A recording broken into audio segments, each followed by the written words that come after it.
के साथ आता हूँ। अभी पिछले दिनों में ही मेरी नीस है, वो सिर्फ 3 साल की है, बीमार थी। हम सरकारी अस्पताल ही गए घर के पास, और बच्चे डॉक्टर के सामने किसी ना किसी जिसके साथ वो सेफ़ फील करते हैं उनकी गोद में आते हैं, और वो मेरी गोद में आके चढ़ गई। पर डॉक्टर ने इतना डांट कर कि नीचे उतारो इसे, हमें पता है अभी वो नीचे चल रही थी, अब आप गोद में ले रहे हो, वो बीमार होगी तो हमें पता चल जाएगा।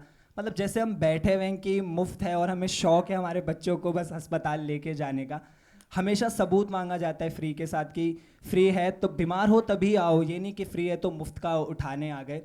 और मेरा जो स्कूलिंग था EWS कोटा से, इकोनॉमिकली वीकर सेक्शन से, मुझे पूरे 8 साल तक उस स्कूल में सबूत देना पड़ा कि मुझे यहाँ पढ़ने का मौका मिलना चाहिए। मतलब पूरे 8 साल मैं कभी एकेडमिकली अच्छा नहीं कर पाया, क्योंकि हर वक्त मेरे को ह्यूमिलिएशन और बुलिंग का सामना करना पड़ रहा था। हर रोज़ मेरा सर्वाइवल इंस्टिंक्ट ज़िंदा था कि आज का दिन मैं कैसे निकालूंगा, आज कोई मुझ पर हंसे ना, मुझे वॉशरूम में बंद ना किया जाए, मुझे मार ना पड़े। इन सारी चीज़ों के बावजूद भी मुझे सबूत देना था कि मुझे वहाँ पढ़ने का हक होना चाहिए। तो मेरे मन में ये सवाल उस टाइम भी आया कि मुझे सबूत क्यों देना है, मेरे को सिर्फ एजुकेशन चाहिए और सबको एजुकेशन बराबर और हक से मिल जाना चाहिए। बट नहीं हुआ। और फिर 2017 में जब मैं लाइब्रेरी में घुसा, मैंने इसका उल्टा देखा। मैं घुसा, 1 मिनट में मेरा एडमिशन हुआ, और मुझसे किसी ने सबूत नहीं मांगा कि मुझे किताब पढ़ना आती है या नहीं आती।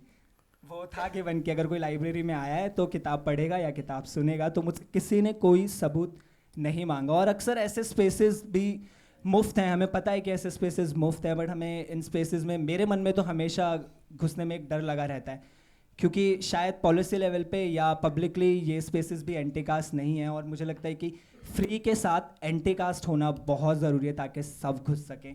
तो हाँ, मुझे लगता है कि फ्री के साथ एंटी कास्ट होना ज़रूरी है। Thank you so much Sumit. Sumit बात कर रहे थे कि क्यों फ्री बहुत ज़रूरी है। फिर से मैं वापस आपको बांसा कम्युनिटी लाइब्रेरी पे लेके जाता हूँ। जब मैं लाइब्रेरी की शुरुआत अपने गांव में कर रहा था तो मेरे ही कुछ क्लोज रिलेटिव कह रहे थे कि अरे मुफ्त मत रखो, सब किताबें उठा के ले जाएंगे, कौन पढ़ता है। लेकिन हम लोग दिल्ली में बैठ के खुद भी अपने जीवन में अगर एक एक इंसान अपने आसपास के बारे में सोचे तो हमारे दिमाग में भी कोई ना कोई आएगा जिनके लिए शायद 50 रुपये एक बहुत बड़ी कीमत होगी। और बांसा पूरे ब्लॉक की सबसे बड़ी ग्राम पंचायत है जिसमें 6 मजरे हैं। मजरे गांव की वो कैटेगरी होती है जिसको सोशली बहुत हिस्टोरिकली मार्जिनलाइज कम्युनिटीज़ को गांव से एकदम बेदखल कर दिया गया था।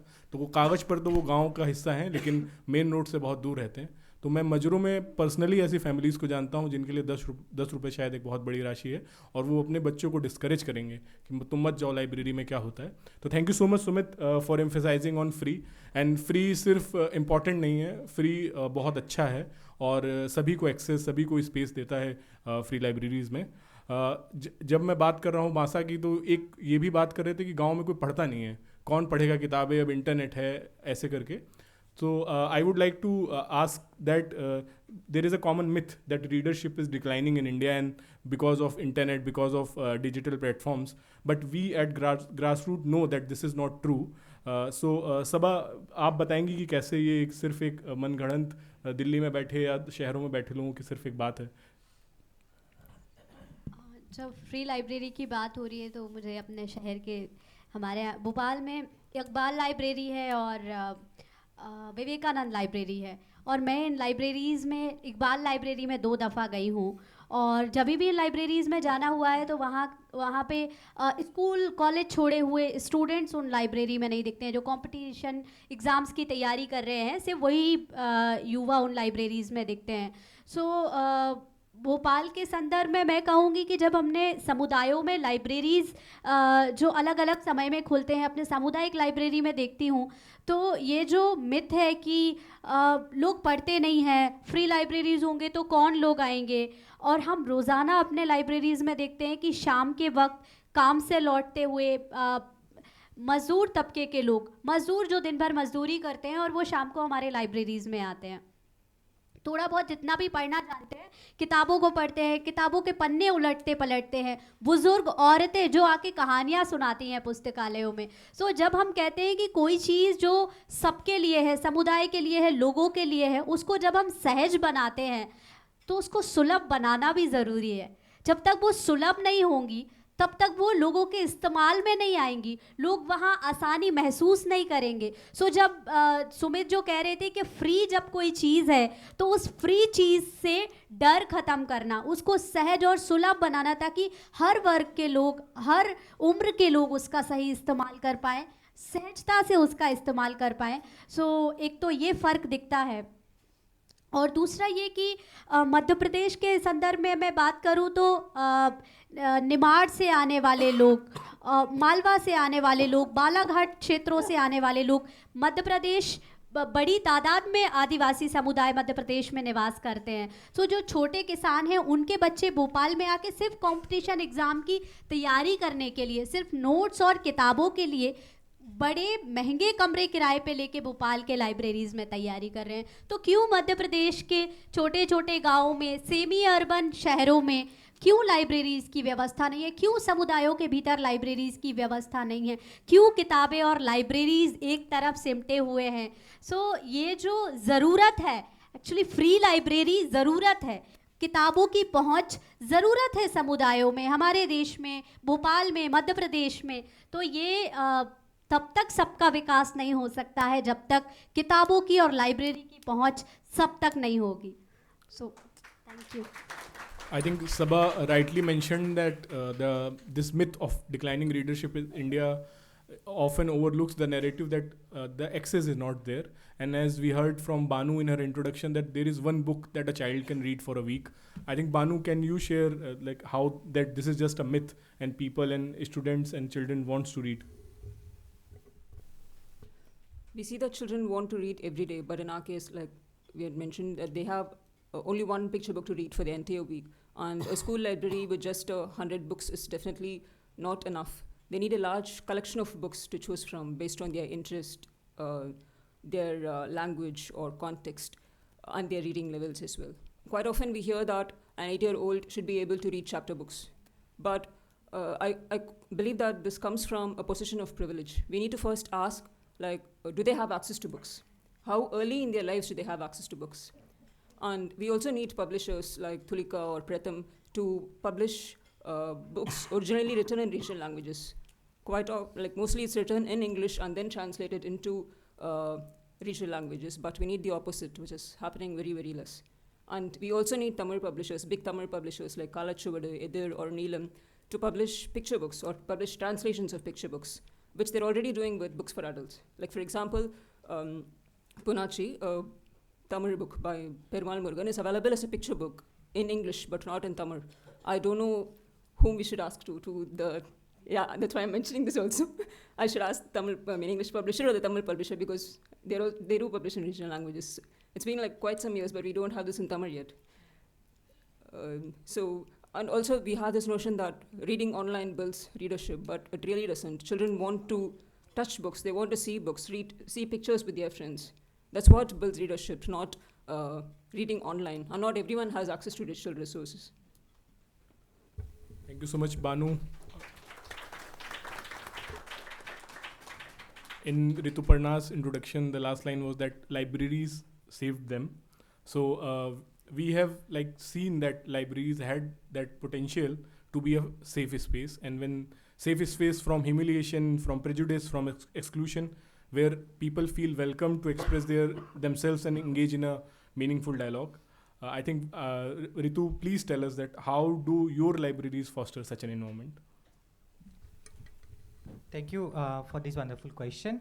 I believe that every one of us deserves safe space to flourish, to get nurtured, and to grow in our life. And again, universal access to public spaces is very important. And think and imagine about a space why you will go and why you will not go. It may be a very fancy, beautiful space, any kind of space. You went one day, you went for the second day, but maybe from third, fourth day you don't want to go. Because the space is not providing you the safety what you deserve. So this is where I believe, and also when Grace was sharing that even in library also, the harassment happened. So then how we imagine safe space in that way. And me, when I was talking about my experience, it's library which saved me because my library was a safe space. So this is where my imagination with a library which is safe, started to formulate.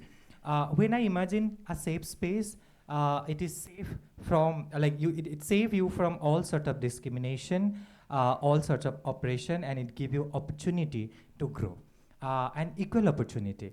And that I imagine through, of course, reading, getting resources like internet service, the books, you want to take books to home, and a space to sit and discuss. Because especially with people who come from marginalized background, you do not get those spaces. You do not get that space to be yourself in any kind of spaces which is dominated by the dominant group of people.